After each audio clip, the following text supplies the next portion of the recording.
Welcome, everyone. Welcome to Heal Profoundly and Enduringly. Thank you so much for joining us. For those of you who have not been to this show before, this is really an opportunity for you to gather tools and resources for your toolbox so that you can empower yourself to start healing on your own. And I love bringing on experts and light workers and entrepreneurs who are really well-versed in doing this, not only for themselves, but for their clients. And I'm so excited to introduce you to Alyssa today because her work is magical. And I know that you're going to find a lot of value in what she brings forward. So let me tell you a little bit about Alyssa, and then we can say hello to her. So Alyssa Zander is a space holder, energy healer, and shadow alchemist who offers trauma-informed guidance to heal from codependency and move past feelings of not enough, which, by the way, friends, not enough is pretty much at the core of every issue that we have. So there's that. Her mission is to heal the mother wound, which means healing from isolation, judgment, shame, overgiving, self-sacrificing, and comparison. Working with Alyssa means you get to learn how to integrate a healthy ego and self-esteem by understanding its characteristics and how it shows up in your relationships. I had to cough and I didn't want to cough in your faces, people. She helps you intentionally track patterns and invites you to take control of your life by tending to unsolved trauma through shadow work and inner child healing. I love inner child healing. So welcome, Alyssa. Thank you so much for being here. Thank you so much for having me. It's truly an honor. I'm really excited to just chat today. You're so welcome. So I'm going to ask you the question that starts us off with every show, which is, what is that one thing that you think people need to heal profoundly and enduringly, meaning not just a Band-Aid approach, nothing temporary that's really going to last? Yeah, for me, that one thing is something that I learned from my mentor. She calls it the art of inner alchemy, and her work is all on the wise womb way. And so what inner alchemy really is, and you can see it in all different modalities, it's this art of listening. So it's the art of meeting what is present without trying to change it, right? Like we immediately go into, this should be a different way, I should feel a different way, or I shouldn't feel this way, or why do I feel this way? And then going into judgment around it. So it's like taking that judgment away from the experience and bringing in curiosity. Where does this live in my, what is its story? What is its message? What does it need? And so like with all my clients, I really move them through that practice again and again and again, even though I don't think they know that that's what I'm moving them through. It's what is the story? Noticing what it's saying, noticing how it feels in your body, locating where it feels in the body, where you feel it in your body, and then asking it what it needs. Because I think we go through all those steps a lot, but it's the asking, it's the curiosity of, what does this part of me need? And that's where the inner child healing usually comes in, because it's typically a lot of times our inner child that is feeling unseen, unheard, and it's basically grasping at straws, trying to just have a moment with us to witness, right? Yeah. Yeah. And I love that, because I always say to my clients too, your inner child wants to have a voice. It has things to say. It has a voice that it wants to share. And so just opening up that space to just allow it to do whatever it wants. Does it want to play? Does it want to rage? Does it want to, sing and dance? What does it want to do? And just allowing yourself to receive whatever it desires, because the inner child really holds all of those wounds, right? Right. Absolutely. Before I became a coach, I actually worked with children from the age of birth to 6. So I learned about child development, and then learning, looking back, I really learned about how vital those first 6 years of life is, right? There's all of these imprints that we get in that first 6 years that are unconscious, right? Our first memories tend to happen around 5 and 6, but so if you think about how much we took in from our environments that we just don't know, but that we hold in our bodies, our body remembers, right? And then we don't understand why our relationships are failing, or why we compare ourselves to everyone, or why we feel not enough. And it's just because likely that was imprinted on us in the society that we all grew up in, or most of us in the United States, of like consumerism and marketing. And so we have learned to base our worth on things outside of us. Yeah. Yeah, it's so true. And the thing is like, as kids, you don't have that awareness, but especially if they're empaths, like their energy, sure. Well, all of our energy has the awareness, right? But especially with empaths, they're going to absorb and imprint even deeper, you know? And if there's any kind of wounds that are being carried over from past lives or from ancestors or something like that, it can really make it this complicated interweb that is really holding us back. Absolutely. Yeah, I'm glad that you brought up that, like, there's so much even just beyond this lifetime. And I think on my journey, what I learned was, you know, as someone who's like hyper vigilant and hyper independent, and I want to know and control everything because I likely didn't, well, not likely, because I didn't have control when I was in my childhood of a lot of the things that I had to endure. I tried to control everything as an adult. And so I noticed on my healing journey, like I wanted to know like what exactly happened in a past life and all of the details. And I think that on the healing journey for a lot of people, they can get wrapped up in the details, right? Get wrapped up in all of the little stories that it actually keeps us from quantum leaping through the healing, you know, because we're like going and sitting in the mud and then we're like rubbing it all over us. And we're like, over attaching or attaching to the story of the past life or of the trauma or whatever it is, instead of just, well, how do I feel? Where does this live in me right now? Exactly. And I love that so much. I love that you brought that forward. Literally so synchronistic. I just put a post up last night that was about, you know, a client of mine that I've been working with for a while. And she was like, you know, upset about a certain reactions that she was having consistently and chronically with her family members. And she was just so caught up on, I was like, okay, well, this is kind of where you're being guided to do X, Y, Z. And she's just like, but why do I do it? And I'm like, why do you need to know why? You know, like that's just your ego. Like you're just attaching to what that means. You get to just implement the solution towards what you desire and then watch the answer arrive. I love that. For whoever's watching, like write that down. Like, right? It's crazy. Like it's so funny that you brought that up because I literally just posted that late last night. And I was just like, yeah, it makes me crazy because I'm all about diving into the deep stuff if we have to, for sure. Like if it's really a block and getting in the way of you achieving your desires and being like this fabulous, magnificent, joyful human, then yes, let's dive in if we need to. But this idea that we need to like dive in and excavate all of our trauma, it's re-traumatizing and honestly gets people attached to sitting in this space of healing all the time. And then it's like you're implying that there's something wrong with you that needs to be fixed or something faulty. Oh yeah, seriously. This is such an important conversation and one that I got to have a couple times yesterday. So I'm glad it's kind of being brought up here as, again, like even for just me to integrate it, like collectively, what I was sensing is that like we've kind of done all of that like deep, dark work. A lot of the collective has done shadow work, has done inner child healing, has met their traumas and has met their wounds, that like almost we can almost just walk around it now. Like that, what you were sharing, like you don't have to know the why. You don't have to like the way that my mentor explained it to me was like, it's like a pile of like poo, right? And she's like, you don't have to go walk into it and sit in it.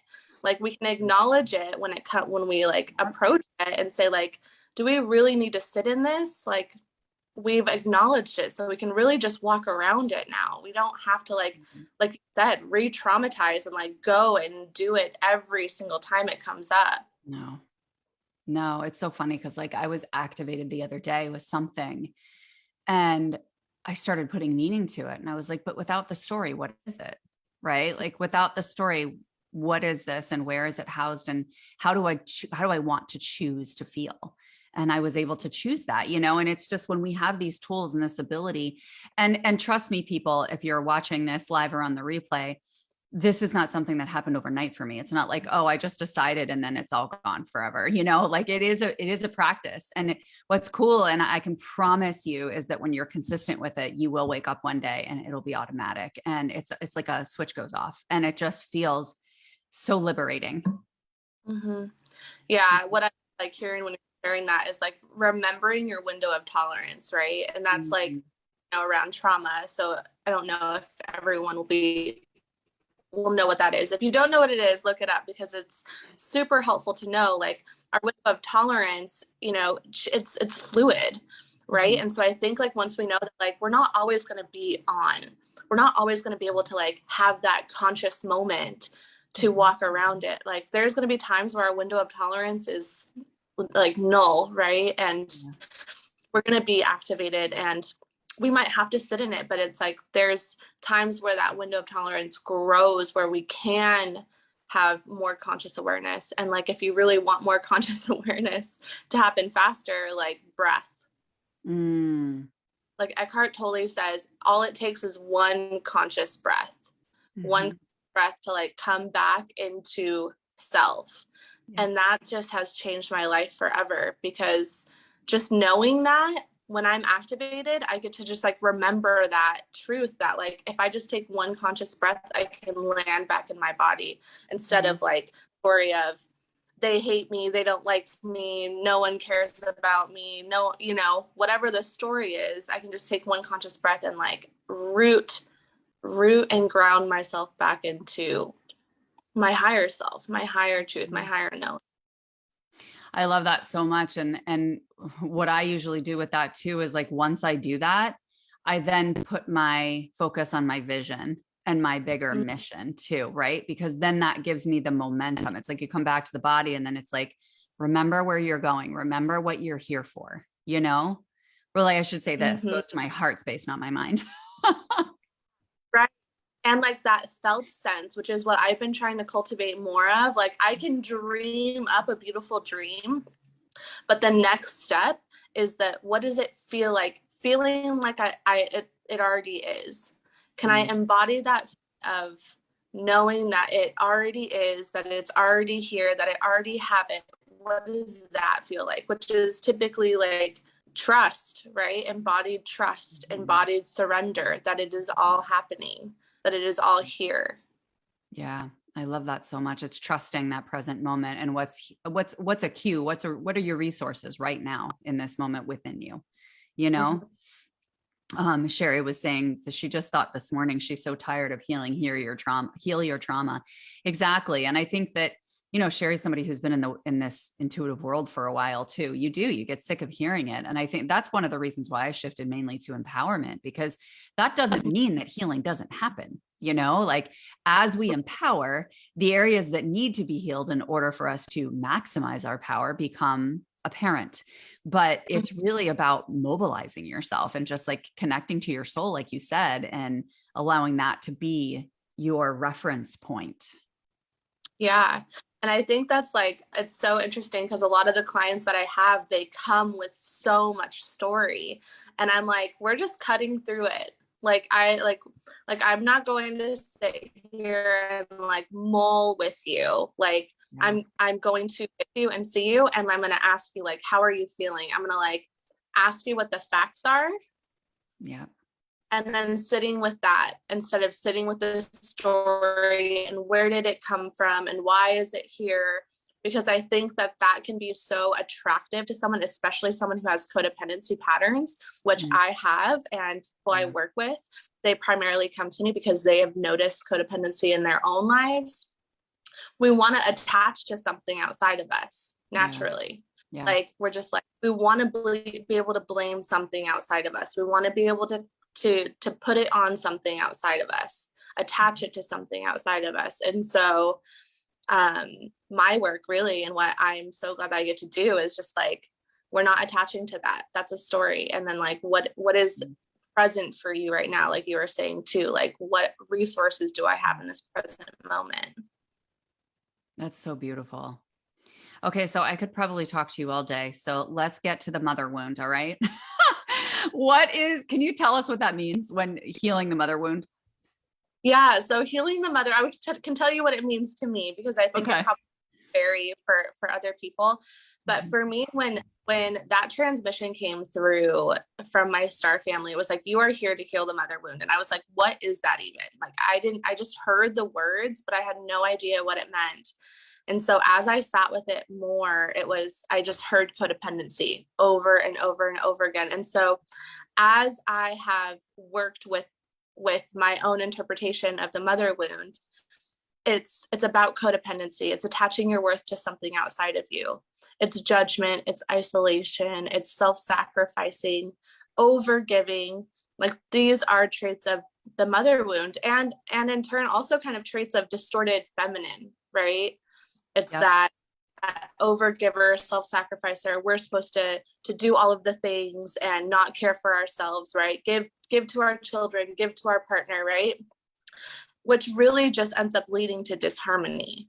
And so I think that's what we're seeing. And, we've seen it for centuries, but collectively, like, we're really starting to see how much disharmony and dis-ease this brings into our lives, not only our relationship with ourselves, but our relationships with others. And like, what I tell everyone that I work with is like, the key component to know if you are experiencing the mother wound is, do you feel resentment? Like, if you feel resentment, then that is basically like a key, I'm like hearing like token, like a token, Yeah. like telling you, like, this is where you have come out of resonance. This is where you've come out of alignment. This is where you're not in your true sovereignty, is if you're feeling resentment, because it means you're giving from your cup as opposed to giving from your overflow. And most people who experience this mother wound or codependency or judgment or shame or isolation, a lot of times, they only know how to give from their cup. They don't have that overflow. They don't even know what it feels like to give from overflow. Right. And so Yeah. that's what I try to cultivate that. I love that you're talking about feeling it, because I think that's a key piece. It's like we can understand cognitively, like, okay, I understand what it means or what it looks like to give from the overflow, but to actually feel it is completely different, because that's how you internalize it. So I really love that that's what you guide people to. It's like coming home to the body, to what you're sensing, to where you're feeling this resentment within you. Right. I love that. Right. And like, and to bring like more feeling into it, actually, what does giving from your overflow, that's great language, right? But what does that mean? It means giving unconditionally. It comes from an unconditionally loving part of you, meaning you don't have it attached to any outcome. So say I make dinner for my partner, right? And I'm giving from my overflow. Like, I had a beautiful day. I'm really excited. I really want to make this meal. And he doesn't say anything about the meal. He doesn't say this was really good. He doesn't say thank you. He doesn't say, he doesn't acknowledge it at all. If I'm giving from my overflow, that doesn't matter. None of it matters. I need to be acknowledged. I don't need to be thanked, because it didn't take from me to do it. I was in my joy, right? So giving from self is, he didn't say thanks. He didn't acknowledge me. Does he even love me? Right? Like, he's not grateful at all. Why did I even do this? That was giving from me, right?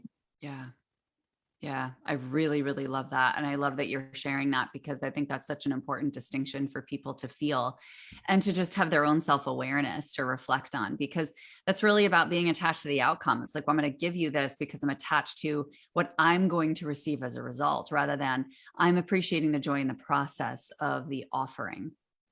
Exactly. Yeah, that's true service, right? So what would you say, like, how would you define shadow work? Because I know that's something that you do work with. Yeah. So how I find shadow work is like, it's working with the subconscious, unconscious, unconscious, that was hard for me to say, aspects like of our personality. Mm-hmm. So it shows up in patterns. At least that's the way I experience it, and that's the way I see it in others, like the patterns that keep us looping. And so shadow work is really going to, instead of this person keeps not acknowledging me, or this person keeps not listening to me, it's where am I not listening to myself? It's like what we've been talking about earlier, right? The inner alchemy. So it's bringing it back to self is the shadow work. So it's acknowledging the hidden, almost unconscious aspects of the way that we are experiencing our reality. Yeah, I love that so much. And I'll point out too, very similar to what we were talking about earlier, that doesn't mean that every single thing that's subconscious and unconscious needs to be excavated and attended to. Like, that's not what that means. And I think that's why people shy away from shadow work, or they have this feeling of, they dread it, where I actually think that shadow work is immensely liberating and empowering. I love it. So liberating. Yeah. Like one of the pieces of content that I put out is like, not no one, but people avoid shadow work because they don't want to take responsibility for the fact that they are the reason that they are experiencing these entrapments. It's so much easier and less personal to blame it on the patriarchy, or blame it on their partner, or blame it on their family, or blame it on their trauma. They don't want to shadow work because they have to actually take personal responsibility for the way that they're experiencing their reality. Yeah. And I know I felt that way at the beginning. I was dangerously ill. And I remember when somebody planted that seed of like, what's the spiritual significance of this? Like, what are the lessons? And I was just like, like, I didn't do this to myself, like I was definitely in victim mode. And it's just so beautiful to see how much that can unfold when you really open your eyes and open your heart to fully appreciating responsibility for anything that comes into your field. That it used to feel like that was blame, but it's not blaming anyone or yourself. It's actually empowerment. And again, you have to feel it. You kind of have to taste it to be able to be like, yeah, that feels so good. Yeah. Yeah. I love what you're sharing about how you're like, I didn't do this to myself. That's something that like, especially trauma survivors experience. Like, I don't want to accept this behavior. Yeah. And I think getting past that, it's not accepting the behavior. It's not accepting that it was okay. It's just tuning into like, I love what you're saying. It's empowerment. It truly is liberation to say, okay, I'm here now, and I'm willing to look and be curious and give this part of me what it needs right now. Mm-hmm. Yep. And it's funny because there are days when I'm still like, you know what? I want to take a healing break today, because when we're on this path, it's also, I'm very introspective, and we're very inquisitive, and we are creative, and we're curious, like you said. And so we're looking at all the things, and it can become an exercise where we're chasing our tails. And so it's important to take that pause and just be like, no, I'm just going to appreciate who I be today, who I am, what I embody, So how has inner child and shadow work really changed your life and helped you with where you are today? Yeah. For me personally, on my healing journey, I am a survivor of sexual abuse as a child. And I didn't realize how important inner child healing was until I was working with children, actually. And I'm so grateful for that opportunity to work with children and to hear my inner child, who came like, fists out, like, you'll listen to me or else, right? And so hearing that story that she was saying, it was just like, and I worked with small children, so like 3-year-olds, and so I'm obviously not gonna fight a 3-year-old, right? But in terms of my head, I'm like, wow, she really feels not listened to. And so I started just actually every day before I went into work, I would envision a garden in my heart center, and I would envision my inner child in that garden, and I would tell her, like, I've got this, like, I've got this, you have to show up for me today. And the way that shifted how I was able to show up in my work was huge. And that's when I was like, this is important stuff.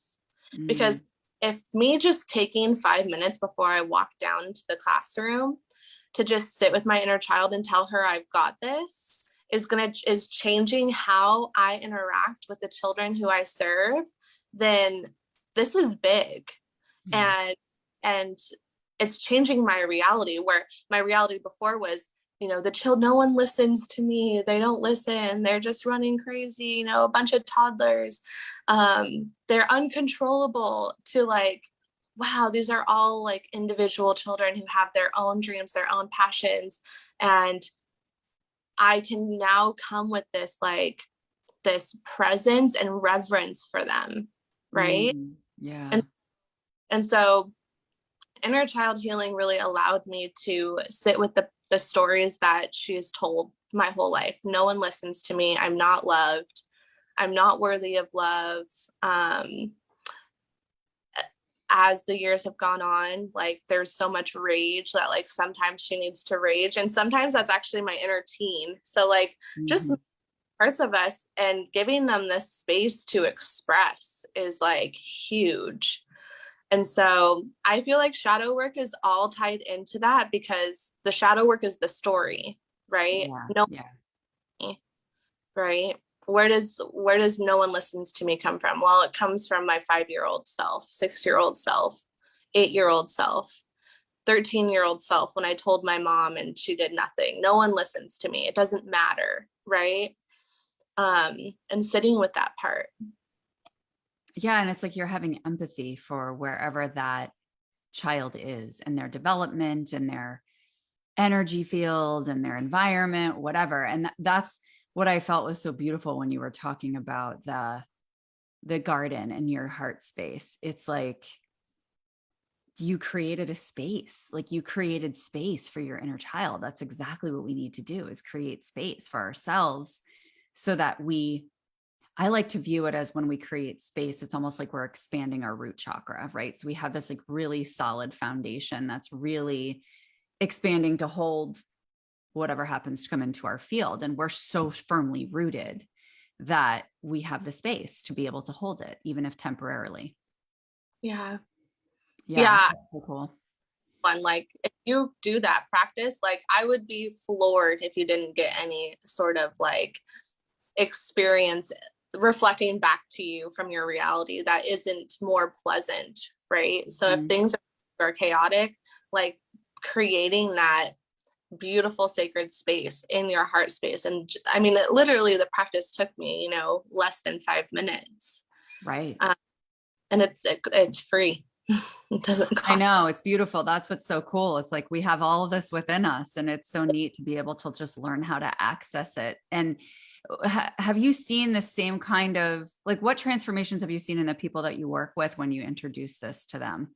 I'm so glad that you say that, because like, I'm finishing some of like my longer term coaching containers with some beautiful souls, and it's just like seeing them. Okay, so I'll give an example. So in the beginning, it's the stories of my partner doesn't listen to me. My partner isn't supportive. They usually have strife in their relationships, right? My child is wild and uncontrollable. I never get what I want. These stories, right? Yeah. To like now, where I'm sitting in our one-on-one sessions, and it's like, my partner woke me up this morning, right before I was supposed to go to a class, and he said, "You can, like, go, babe. I'll get your energy drink ready. Here's your clothes are set out." So this feeling of like, my partner supports me, right? Move through rewriting those stories together. So like, what is the story you're telling? What is the story you can tell? I am supported by my partner. I am supported by my family. I am supported by the universe, or whatever. So, the results that the people get that I'm working with is that there's this rewriting that happens of old stories and rewriting them into new stories, and really embodying what those feel like in our body. Yes. So that that can be the energetic signal of what they're putting out into the world. They're not putting out, I'm the victim. These things happened to me. I experienced this pain because my trauma from childhood, that's the victim. So I would really say what they move from is victim to liberated, to the liberator. Yes.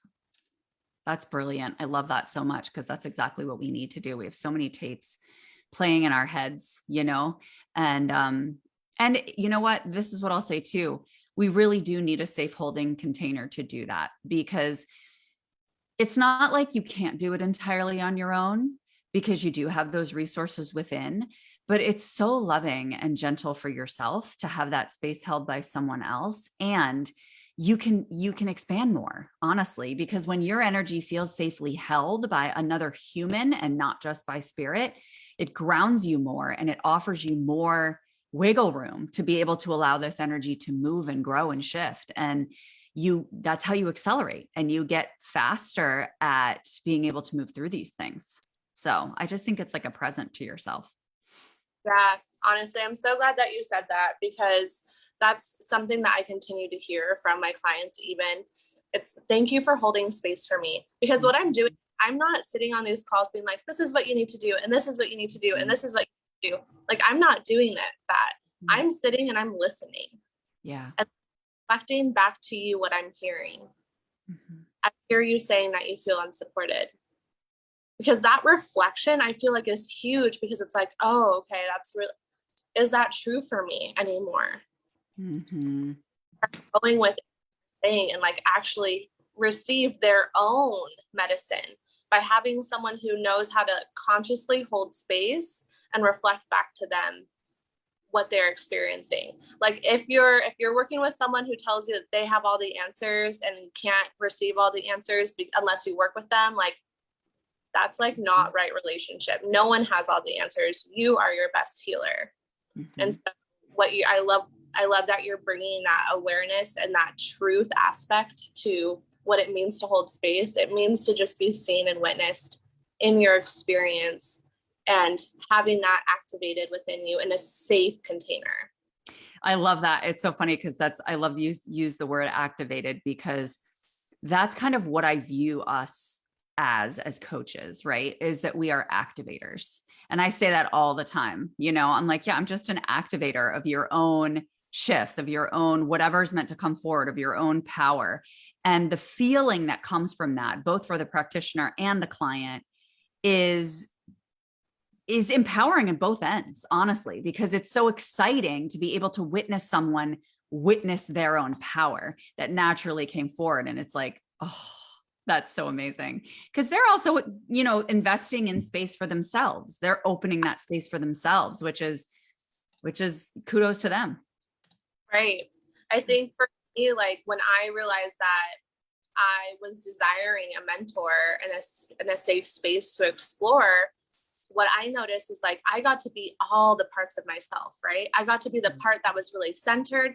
I got to be the part that was really messy. And I think that there's so much healing to like being fully embraced by another human or by others, right? Yeah. And it's not safe to do that. There are people that you can't be that way with safely, right? Yeah. Yeah. And so like having a sacred space where you can be like, you can be on one day, you can be off one day, you can be off like 1 minute. And then an hour later, you can be like, whoa, totally cleared that. I feel really great. That's really what it's like. It's a roller coaster. Oh, it is. I know. Like I'll say it. I'm like, I wake up sometimes and I'm like, ugh. And then I put on my healing tones. I do my breath work. I do my journaling. I do my affirmations. I listen to my body. I just let it guide me wherever it wants to go, and I feel amazing in not that long of a time. And it just feels so exciting to be able to do that for yourself. You're very proud of yourself. You feel very proud of yourself. Right. Yeah. When you have a space to express all the parts of you with someone else and somebody else doesn't judge you for that, then what happens is that you stop judging yourself for that. Yeah. You yourself for the highs and the lows, the peaks and the valleys, because you're like, person, unconditionally holds space for me. It doesn't matter if I'm high or low. That means I have permission for that too. Oh, I love that so much. Okay. So again, I could talk to you all day. This conversation is so good. And I feel like there's so many really important nuggets for people to take from this. So if you guys didn't get a chance to take notes, jump back in and watch the replay, and definitely jot down a few things that you can do, from the inner child garden in your heart space to the conscious breath, right? To really releasing some of these stories and touching base with Alyssa, like connect with her. If you feel connected with her energy, just start having a conversation. Shoot her a message on Instagram and just say, I don't even know what it is, but I just feel really drawn to you. Or you described exactly where I was. And how do I, like, is that something you can help me move through? And just start the conversation. And I think that cultivating those relationships really provide the foundation for us to feel comfortable and really have clarity on where we go next and how we move forward. So we're dropping the links now. You guys can check out Alyssa and connect with her. Is there anything else you'd like to offer before we close up? I just want to give a heartfelt thank you for holding space for me to explore this too. This is always such a beautiful co-creative opportunity. And so, yeah, I just want to say thank you. And then just like second, like, please send me DMs, because I talk to people all day and it is like my most favorite, like you said, service, like giving from that overflow. So yeah, just really welcoming you all to do that if you feel called. Beautiful. Great. So we have all sorts of links. So you guys, wherever you are active on social media or on the web, go ahead and touch base with Alyssa. And then I will be live again next Monday with another episode of Heal Profoundly and Enduringly. So keep your eyes peeled for that announcement. Thank you so much for joining us live or on the replay. We love you, and we'll see you soon. Bye. Bye.